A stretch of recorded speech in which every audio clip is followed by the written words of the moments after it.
Hi, I'm Celeste at the Champagne Agency, and today we're going to talk about full coverage. If you think that full coverage means you're covered for everything in an auto insurance, that's the first myth that gets people in trouble.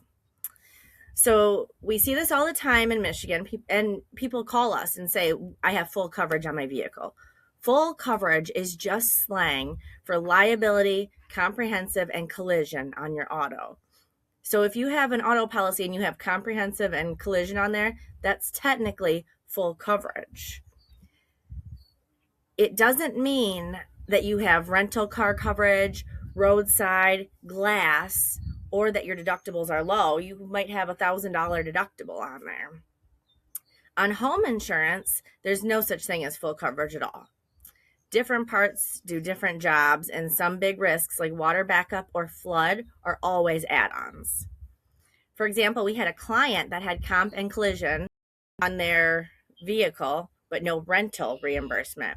After a not at fault crash, the mechanic shop that he took it to needed 12 days. So that car rental bill was $742 out of pocket. And rental car coverage is often $2 to $8 a month. So that extra $2 to $8 a month could have saved him that $742. Ask your agent to list what you have and what you don't on one page. It's the fastest way to see your gaps and your trade-offs. If you're not sure what's actually on your policy, it's worth checking with your insurance agent before you need it. So if you are not currently with the Champagne Agency, you can send us your declarations page. We'll look at it and we'll tell you where we see you are not covered. That way you know. Give us a call. Thank you.